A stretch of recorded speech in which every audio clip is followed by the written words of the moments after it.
It's the Ed Best and Jim show, and we're back with special guest Andrew Now Douglas. let's not get carried away. Oh, okay. There's nothing that I don't like about talking to just you, Andrew, of course.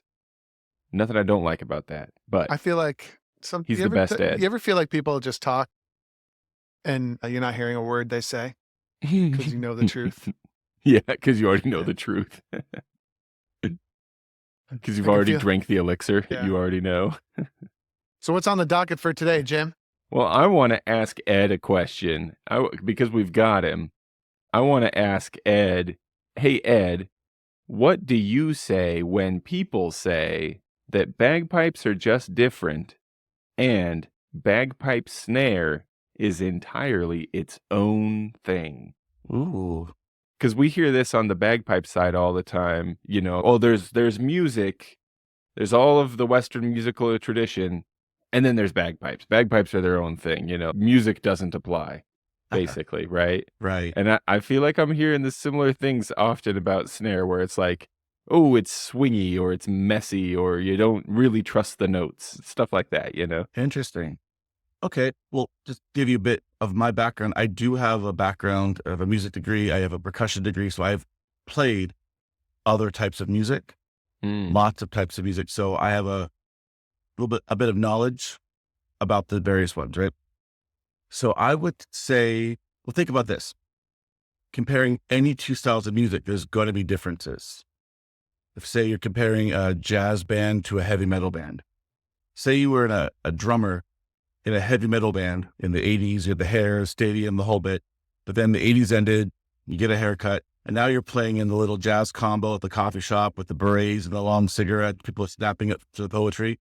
Now, do some skills transfer from the heavy metal band to the little jazz combo for the drummer?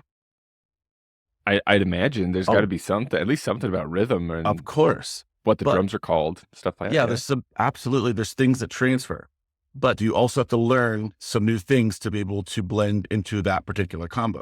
Yeah. And I would say the same thing going the other way. So you're playing a little jazz combo and then your next gig is a heavy metal 80s cover band. You skills transfer. Yes. But you also have to learn some new things going the other direction. So I think what you're hearing people say is they thought when they came from maybe a high school marching band or DCI background into a pipe band, they thought it was going to be exactly the same. And they found that there's some nuances that were different. So musical things absolutely still apply. There are skills if you played in DCI or high school marching band or your college orchestra, whatever, skills do transfer, but there are nuances that make pipe band drumming sound different. So when you said messy, I guess it depends on who you're listening to be fair, but that means they just don't understand what we're shooting for here yet. I kind of compare it to also having a tool belt, right? Say you've got a screwdriver. You walk around your house fixing things with the screwdriver. Great, good tool. But then you have to use a wrench for something else. You don't throw away your screwdriver. It's just in this particular situation. Now, the similarities between a wrench and a screwdriver, but different mechanism to get the same result done. So certain times you use a screwdriver, certain times you'll use a wrench, certain times you'll use a hammer, whatever. So my wrench isn't terrible because it doesn't work just like my screwdriver. I see. You see where I'm getting at? So I think it's just different tools you could use in different circumstances. So if you have a technique or ideas or sound you're trying to create from your heavy metal band, from your marching band, from your orchestra to your pipe band, there's different ways we approach it to get those different sounds for those different circumstances. So if you think of it like that, it's not that different. It's just not what you're used to, right? That whole weird thing. It's weird because I've never seen it before. Why do you think people say that though? Is it when pipers and drummers aren't playing well together that this comes up? And it's like, well, come on, pipers. I mean, snare drummers, we can't even really do that because we're snare drummers. And we're like, is that the root? Is the root of this? Or does this come up only when there's some sort of ensemble issue going on where the pipers and the drummers either can't play together or can't agree on how they should play together? Like the classic Strathspey, what would you call it? The push-pull or like the relationship between how the pipers are insisting on playing a stress bay versus how the drummer, because the drummers are they're always going to sort of be like triplet based in a stress bay. And then the pipers, it doesn't always fit the way that you want it to fit. And I feel like that would be one of the moments this would come up. Thoughts? That to me in that kind of like from that angle of like where does it come up in the music, like internally in a pipe band, I feel like the Strass Bay is probably the epitome of examples. Like maybe this comes up sometimes with swinging a march or something, but the Strass Bay is like the hot spot where you're really most likely to see it. Or another one is the pipers want to play the reels slowly for rehearsal purposes. But the drummers say, we cannot play it that slow. Can't go slow. Because snare drummers don't do that. That's another one where I feel like I felt frustration in the past. But also, as a person who has played snare drum, I also understand completely. Sometimes the snare drum scores are not designed to function well below a certain threshold just because, for example, you can't connect the pulses of rolls below a certain tempo or something like that. So is that where this comes from? Well, I also feel like I've heard something like this come up when, actually it's interesting, Ed, that you mentioned DCI. I feel like I encountered this also when other snare drummers from other backgrounds, maybe they're interested in getting back into playing drum or something like that. Maybe they played in college or in high school or something, right? And so they come to their first pipe band practice, and they might hear this from the drum line, that's from the snare players that are already in the pipe band, saying something like, "Forget everything you learned in marching band. This is different." I hate that. Something like that. No, that's why I approach it with the tool analogy. Because a lot of things are still similar. Yeah, and that's actually the way I was thinking about Jim's question, was from that angle, what you just mentioned. I wasn't actually thinking about the way Andrew was talking, so I can come back to that. Okay. But the way I approach that idea is I don't tell them it's completely different, but I do tell them that there are certain rules that they thought they knew that are going to be a little bit different. There's little things like the way we move our arms. Like a lot of those guys in DCI are told they can't move their arms, but we're told move your arm up and down to play your rolls better. So they're almost like waiting for their old teacher to hit them upside the head, right? Throw a snare stick at them. It was almost drumming dogma to them. And then I'm breaking all the God drummer rules there. Yeah. So that's kind of some of the conflict is there's certain things that they were told are always done, but they weren't told for our style. They're just told this is the way drumming is done. And then we're breaking some of those rules, which creates a conflict, right? So again, that's why I approach it with that. So in this situation, that's a good tool. You're not bad. You don't have to change everything. You just have to learn a new skill or get a new tool for Expand this your situation. horizons. Also, yes, exactly. You keep a lot of your stuff, but for this situation, add one more tool to your arsenal. Yeah. Right. It just occurred to me, maybe real quick, Ed, we should clarify what DCI is, because I played in a high school marching band. I'm aware because of that, but maybe not everybody in the entire audience will know what that context is that we're talking about, that some drummers might be coming from. Sure. DCI is a Drum Corps International. It's basically drum and bugle corps, all brass and percussion and color guard, which is like the dampers and everything. And they perform between, I think, at age 12 and 21. And they spend their summers together performing these, what look like halftime shows, like a marching band halftime show, but they spend their summer perfecting that. And there's a certain... It's awesome. Yeah. Oh, very fun. It's incredible. Yeah. But they spend their time, their entire, childhood being molded into playing this thing. And then they turn 22, then they come to us and I break all those rules. Yeah. Well, that's what it feels like to them, right? Yes. So the conflict, because they've been drilled into, like, literally they live that life for almost a decade. And then that's where the conflict comes from. We're doing it different, but it's not all different. It really, really isn't. Yeah. It's one of those, I'm going to go down a rabbit hole I don't want to go down, but like the rules are annoying, aren't they? They are. And largely silly and rapidly becoming outdated in the piping world, like a lot of these rules. I mean, but I wanted to go, like that, I wanted to take you down a different rabbit hole, Ed. Okay. And I feel like when you come on the show, I feel like we let you get away feeling far too comfortable. So I'd like you to comment on one of my thoughts that I have, which is, I think that bagpipers might be the root of this overarching problem that we have. as a population of people who are stunningly rhythmically underdeveloped. Are you trying to force Ed to say that like drummers are superior, that bagpipers are the problem? Are you trying to force Ed into saying something like that? What's funny is I don't have to hang now. on. Yeah. Well, because yeah. Andrew already did. But so and this sounds like an insult, but actually it's moved beyond that to just a fact at this point. But I remember when it started to dawn on me that we weren't spending enough time teaching rhythm at the dojo, and that maybe rhythm might be the underlying cause of some of the ongoing issues that we're having with students and so on. And I remember when we first started teaching rhythm, I remember being absolutely stunned. For example, like I would ask people to say 1 E end, 2 E end. Just say that over and over again and just align the downbeats with the click. And I remember a surprising number of people had absolutely, and good pipers, like pretty good, had no ability to even do that much. I was stunned. And then you start to go out in the world and you start to look around and you're like, wait a second. So-and-so, and we don't need to assign names to people such as this at the moment, but like so-and-so, excellent piper, but clearly doesn't really understand the basics of rhythm that well. And then I sort of realized that, and I never really thought of it this way, but it's become part of my personal story, which is when just about the time that I was learning bagpipes, 8 or 9 or years old or whatever, at almost the exact same time, I was also starting to play percussion in the school music ensembles. And I did that all the way through the end of high school. I played in the jazz band and I played concert percussion and I did all that stuff.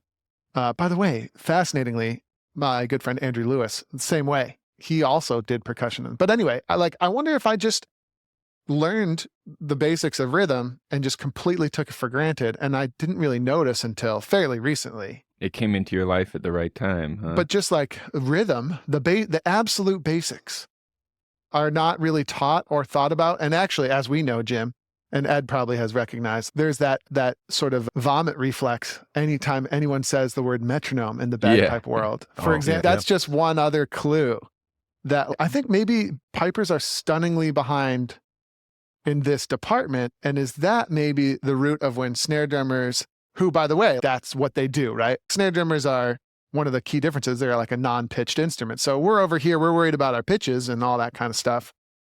Snare drummers are worried about developing the basics of rhythm, give or take. But then it's like oil and water when you get together. Ed, you're now in position to comment. Ooh. Hoping it makes you feel a little bit like, you're going to have to be careful what you say, because that's what makes these podcasts good. Is you got to walk the line. You can't just be like, everybody's great. Everybody's just great. They're all just a little different. They have a different approach. Yeah. No, that's not true. None of that. No. I mean, not none, but it's time to move on. Is Jim going to edit this to make me sound really bad later? Yes. Okay. No, good. actually, I appreciate that. No, nothing like that. Mm-hmm. Yeah, it's just going to come out like bagpipers, and then awkward edit are terrible and blah blah blah. Yeah, exactly. So one of the things I've started telling people, just whatever instrument they're playing, like you're about to play a XYZ instrument in a music ensemble in public. So maybe you should learn about music. Just real basic like that. And wait, I know, right? Hey, look at my shirt right here. It says Dojo U, bagpipe music. Mm-hmm. So if you're going to play music in public, you should learn about music. Yes. This sounds it's almost like you're trying to insult me, Ed. Yeah. Well, I know, but it's good. I like that. Bagpipers don't do that, right? Is that what this is? No, we do it like this. That's the way those people do it, but we do it like, I've had these conversations, but no, but knowing, and also about the metronome thing, they put it on, they can't play with it. Well, no, we're more musical than that. So we don't use the metronome because that makes me more mechanical and like a robot and rigid. Yeah, it turns me into a robot. Yeah. So I'm just like, you not knowing how to play on the beat isn't the flex you think it is. And it makes me cool. Right. And then also if I do subdivision on the metronome, all those extra clicks make me confused. I'm like, much like listening to your drummers. They play. Oh, I see. Yeah, it's getting more and more like a snare drum, and I'm getting more and more confused. Right. Not a good sign. Exactly. So the fact that my metronome is playing eighth notes and you're playing quarter notes confuses you. Again, that's not a flex, right? Doesn't bode well. And there's so many examples of that where they just pipers. We're talking because that was the question. Oh man, so Ed, I mean, sorry to interrupt, but it feels like you're going for it. Coming in hot. You're gave him, poking you gave him you're some leash poking and he's taking all of it. He's poking the wasp's nest here. I Okay, just- wow, I'm surprised. Okay, We're gonna remove the part where Andrew set you up by saying all of this. Wow, we just want to have a nice conversation, and Ed just came in furious know, for Ed no just- reason. I don't know what happened to Ed, but I'm turning like a cranky new in my person. old age. Yeah. Anyway, Okay. what was I talking about? You're talking about how pipers don't understand the relationship between eighth notes and quarter notes. So, for example, right? I've had that before where I put a metronome on while the pipers might be, in certain circumstances, open to trying the metronome from Yes. time to time.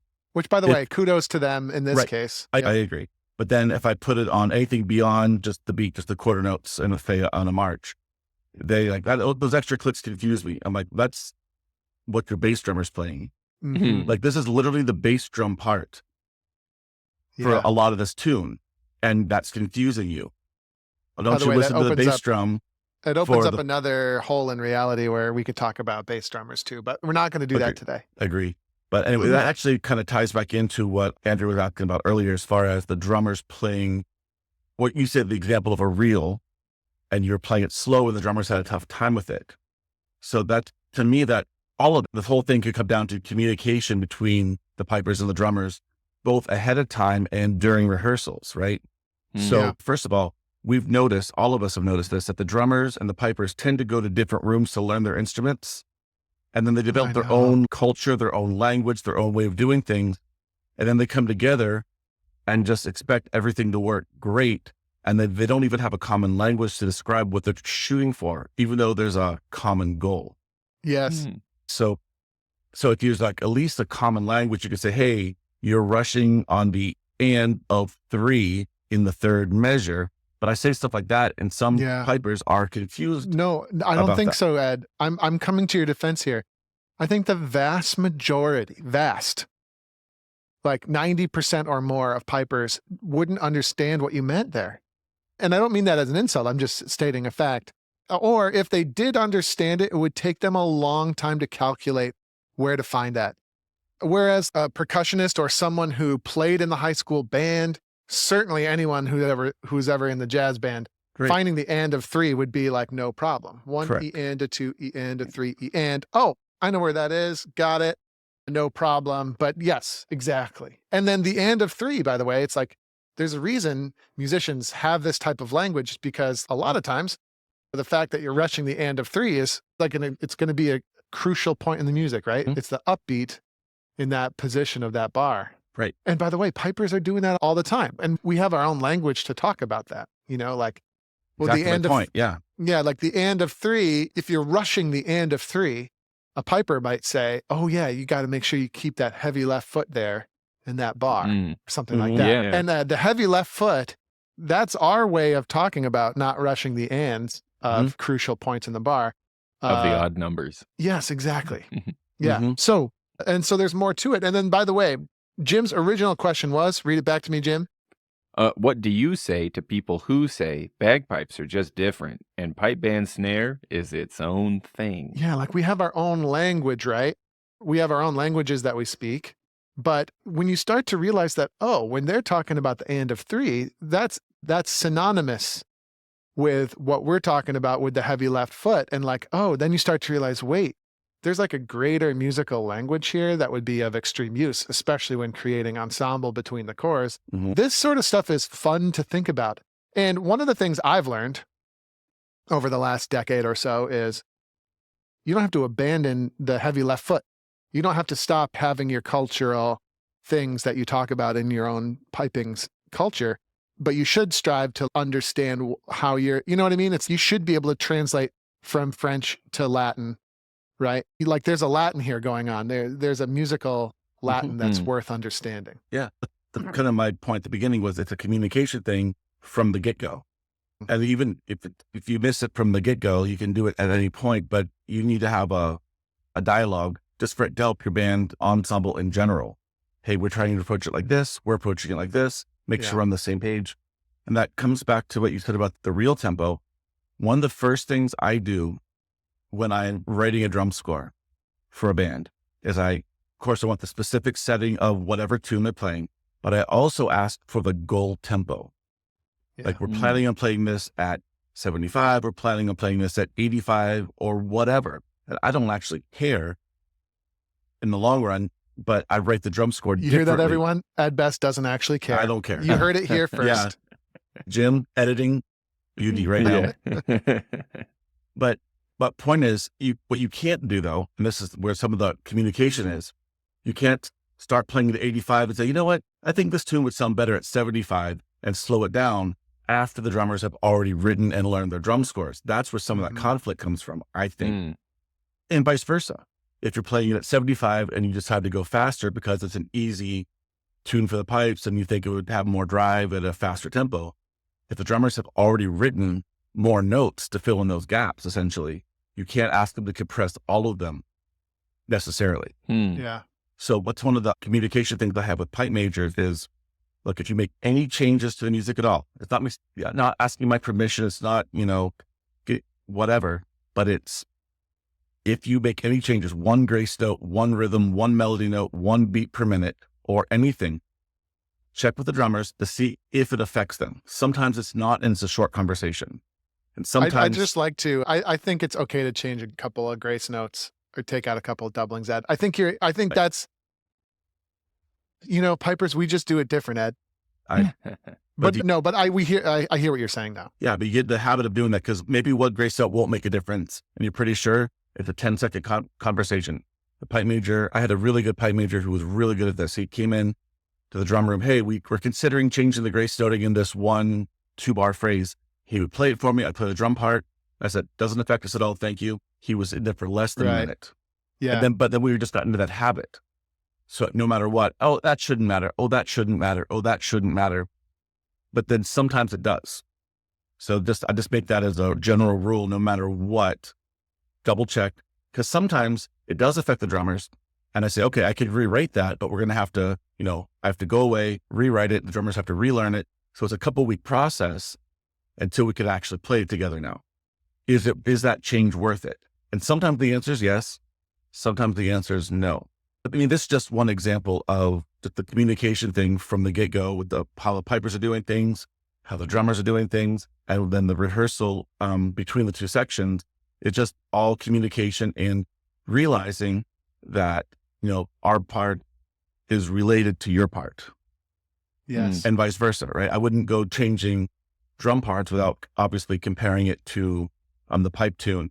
If I change one note in the snare part, I always double check that doesn't affect the bass or the tenor also. Sometimes it doesn't matter.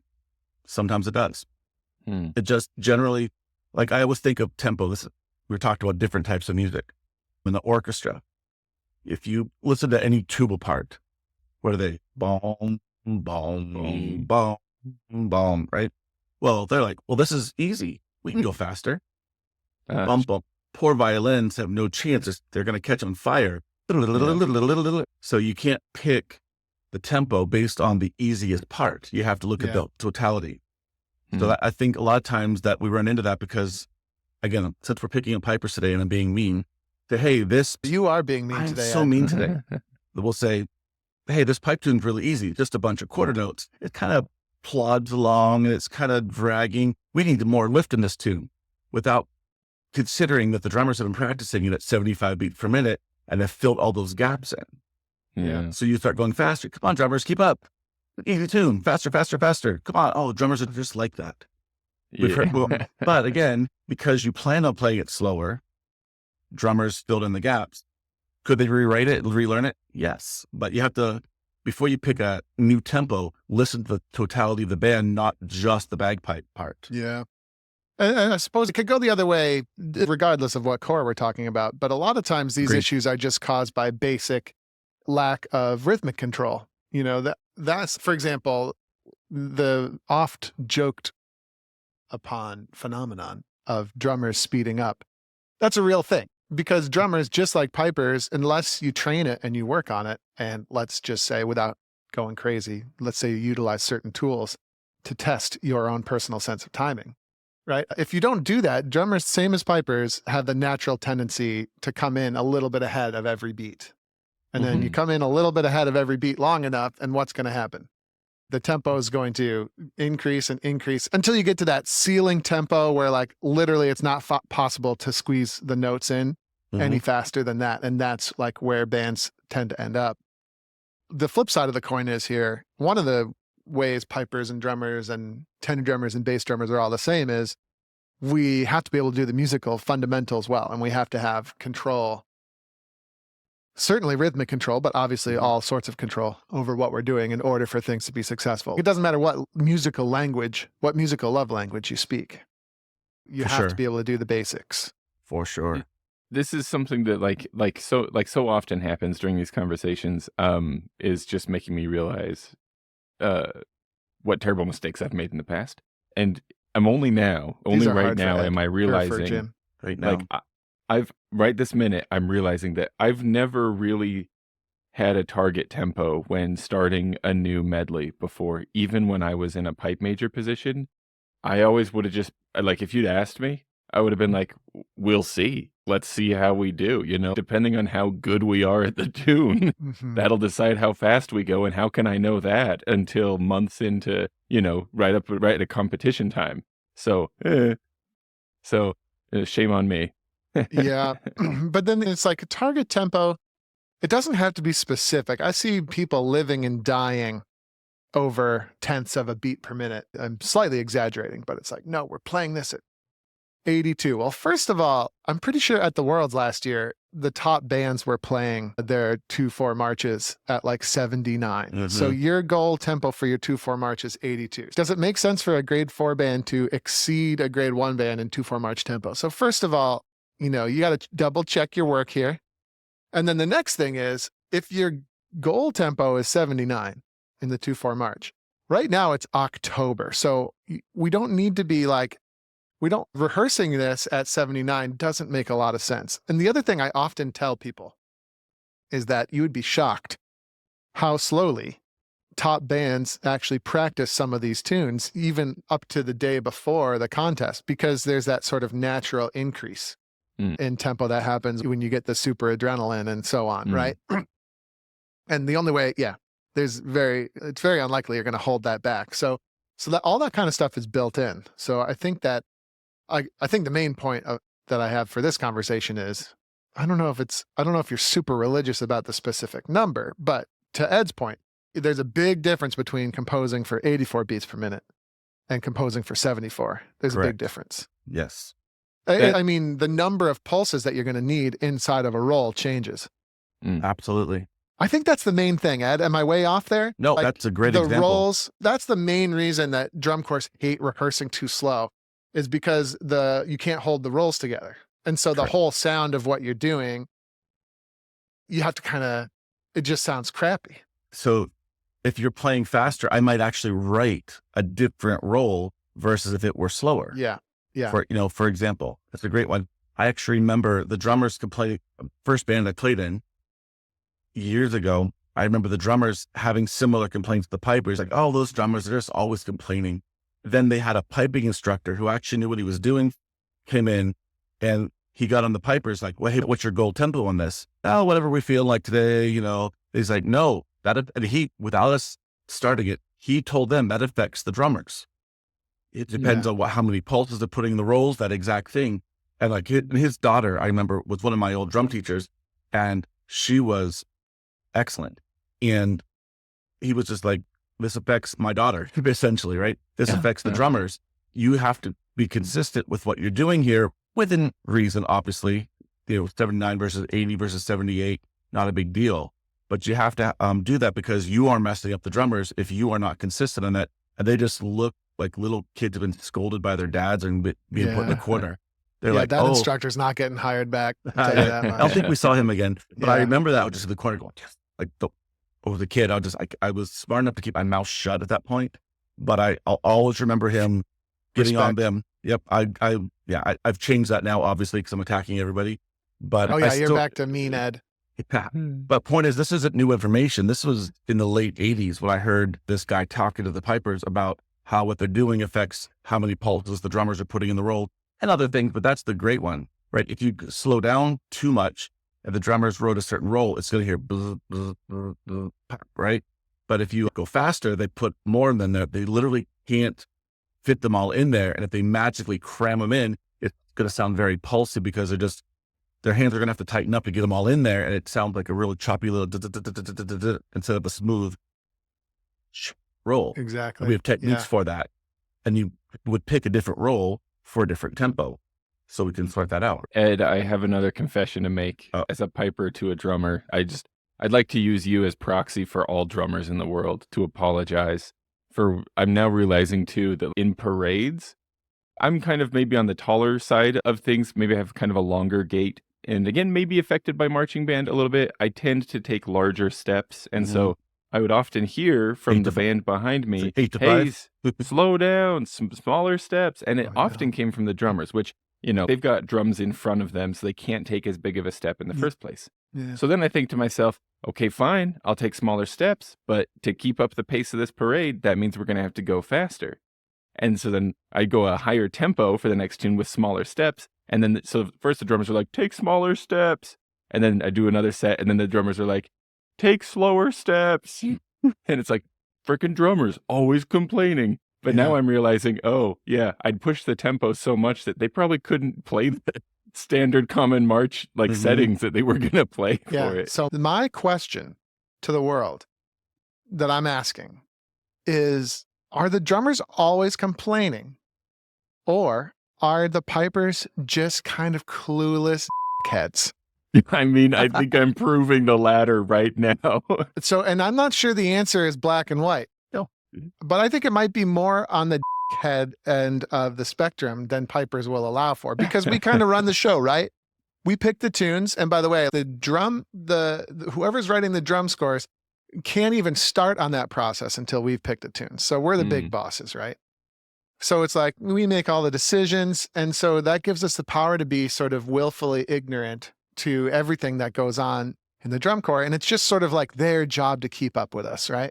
Yeah. That's exactly how it happens. But that is, I'm not wrong about this though. And by the way, that didn't necessarily reflect the opinions of Piper's Dojo LLC or its subsidiaries. But that's sort of the way the world works in these pipe bands, isn't it?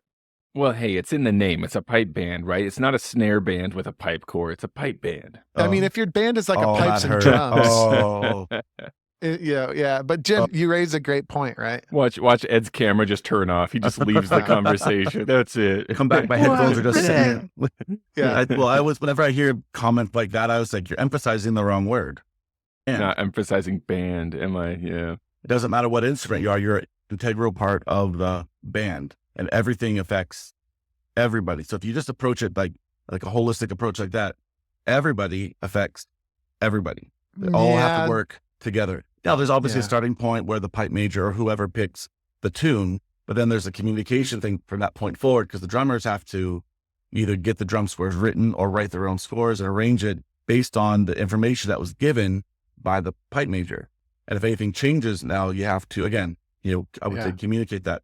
I remember I was at a clinic one time, we call it the Drumming for Pipers Clinic. And it was, to be fair, pipers showed up to this. Drummers came too, but a lot of pipers came to learn about drumming to help with communication in the drum section. So that was fabulous. I made some of these points there. I remember this one pipe major was sitting in a chair in front of his lead drummer, and all of a sudden he stops. He turns around and looks at his lead drummer and goes, "Is that true?" And the lead drummer's, yeah.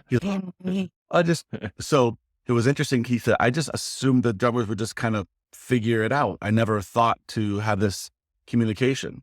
And then same thing, that particular clinic was a 2-day event. So at the halfway point, the first day we finished, all the guys from this one band, they actually went and had a band practice that night. I was like, you guys are diehard, because we had like 6 hours of clinics and then they went off and did a thing.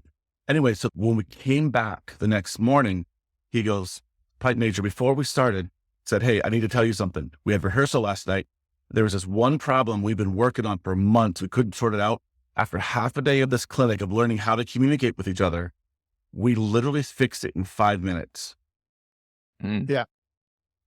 I'm like, I'm going to cry. I still got a whole day to teach here, so don't get me crying. But it was so cool just that half a day or whatever it was of them learning how to talk to each other. They went to a rehearsal that night, implemented those ideas, and they had an ensemble issue. I don't know what it exactly was. It's more fun. And I think it's more fun to know what you're doing. Yeah. Not yelled at. Ed, you're like the musical marriage counselor. I am. Absolutely. I think it would be interesting. I've sort of thought about this, but from an admittedly one-sided point of view. So, but also not because I'm a closed-minded guy, just because I didn't have time to finish my thought, Ed. And the audience out there, don't get carried away here. I'm still number one. But like I've often thought to myself, Andrew, that's it. It's your impressive focus. I've often thought to myself, let's see if the entire drum corps can actually sing the pipe tune. So think about your own pipe band. How many of the drummers in the drum line, when you say, okay, cool, sing the first tune in the medley from start to finish, how many people could actually do it? I think you'll find maybe by the end of the season, a lot of them could, but probably not so well earlier on. But man, it would be helpful to kind of be able to do that, during the learning process. Maybe you have an aid, maybe you could read the music or whatever. And then how many people would be able to do that? And the answer is not that many. And I think it would greatly benefit the drum corps if they could actually sing the pipe tune. And by the way, make up lyrics. That'd be fun. But you've heard this before. There's more, Jim. Just everybody relax. But then, so my challenge, especially to pipe majors, but maybe to rank and file pipers as well, is can you sing the drum score? Like all the little drum scorey things. Or can you play it on your lap? Can you play? And it might not be the drum. You might not have the sticking right, and you might not understand all the rudiments that the snare drummers are playing, but can you do the rhythm? Can you play the drum score? Yes or no?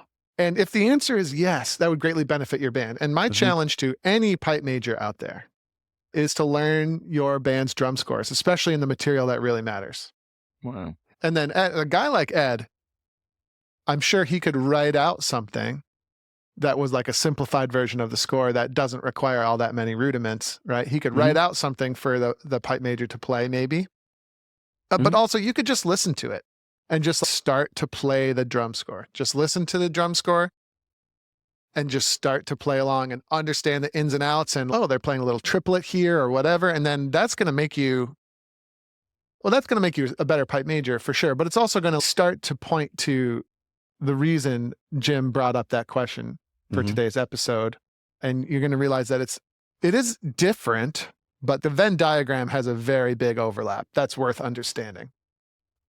This is just such a day of sad realizations and guilt for me, because I think maybe I could almost fake my way through lap clapping the common marches 4/4 snare part. Maybe, but nothing else. No medley I've ever done. I could not. I definitely couldn't. I just haven't paid that much attention. Shame on me. Gosh darn it. So I'll pick on drummers for a moment now. There's two main categories of drummers, to Andrew's point, and I think both problems are equally bad. They're just different. So I know drummers that cannot recognize the pipe tune. They can't play along with the pipes at all, unless there's other drummers there. I know. They can play the drum score fine, but if the pipers are there, if they're a solo drummer playing along with the piper on the tune, they cannot line it up with the pipes to save their lives. So that person would not be a good lead drummer. They would be a good follower with the other drummers, though. Possibly. Potentially, yep. The person I'm thinking of is, but there's the opposite, and I think it's just as bad. Some drummers rely on the pipes too much so that they can't play. They don't know their parts unless the piper is there. Yeah. And I think they're both bad, just in different ways. Yes. So if I'm at rehearsal, I say, hey, let's take a look, drummers. Let's take a look at the third bar, that second beat you're messing up. They're like, I can't play that. How do I know what to play unless the pipes are there? I'm like, because that's an eighth note. That's a triplet. This is a 7-stroke roll. You know how to play all this stuff. We need to clean that bit. So it hinders rehearsal if they can't break down and just understand their drum score by themselves. But at the same time, it hurts band ensemble if they can't listen to the pipes and see how does my measure, how do my parts line up with the bagpipe parts, right? Yes. And I would say reverse is true. I've tried this with pipers where I'll make a recording of the drum part and say, hey, you play your part along with our recording now. And some people love it, and some people say, it's confusing, I can't do it, right? Yeah. So that's the whole thing, right? Yes. Okay. By the way, that extends all the way up the food chain into composition. It's like some drummers will compose an awesome drum score. It doesn't have much to do with the tune at all, but it's flashy. But then you have the other side where they've looked at all the scores and then their score comes out as just like a mirror image of the pipe score, where they're just matching the pipe score note for note. And that is also not good. Correct. And what a real well-composed drum score is going to do is a little bit of both, probably. And who knows what else, but it's like you're going to be a rhythmic sort of groove-based backdrop in addition to augmenting the specific pipe tune at times, but it's going to be like an interesting combination. Those two things really annoy me as an ensemble judge. It's like, oh, well, this band is just playing, it might as well just be a standard drum score because it has nothing to do with the tune. Or the other thing that really annoys me is someone has composed this to just match the notes of the pipe score, and it's really annoying. They just take the pipe score and compress it onto a single line, and that's almost. It. But I know exactly what you're talking about. You know what I mean? It's like there's a long note in the pipe score, and there's nothing. All the drums just go boom. Yeah, chip, and they just wait for the next note before they start playing again. And by the way, you can do that, but not to always do that. Yeah, to always do that is just like, no, we're missing it. We're missing it. Well, it's funny you say that about ensemble judging. I was told when ensemble judges first started becoming a thing, that was one of the reasons why, because drummers were doing stuff that wasn't related to the pipe score at all. They had good drummers, and they would put more notes in. And it had nothing to do with what was going on, but as an individual drum section, it sounded good. Yes. And the pipe sounded good as an individual pipe section, but anybody listening to the band would go, this sounds horrible because they're not related at all. And they would win. And people listening who are musicians going, you've got to be joking me. I know this controversy about what is ensemble exactly, but bottom line is it's forcing the pipers and drummers to work together a little bit more. Exactly. No, what is, you're pointing towards what ensemble is, even though if you ask most people what ensemble is, they still can't quite tell you. Yeah, they can tell you what to do as an ensemble judge, even though we don't really quite know it yet. We have a feeling, but yeah. Okay, good. I feel like we might get in trouble from this episode, but it's been good. Maybe. This could be it. Stirring up some conversation in the comments is never a bad thing. I don't think we've said anything necessarily, I think a lot of these things, Ed and I, we've been playing the role of ignorant or inflammatory personalities, but that's not actually who we are. It's for the purposes of conversation. I'm playing a character. Yes. So anybody who has like any strong feelings, thoughts, examples, etc., that they want to write into us with, feel free to write in. Maybe this plants some seeds for future episodes too, future things to talk about. Hey everybody, Andrew Douglas here from the Pipers Dojo, and I just want to say thanks so much for listening to today's iteration of the podcast.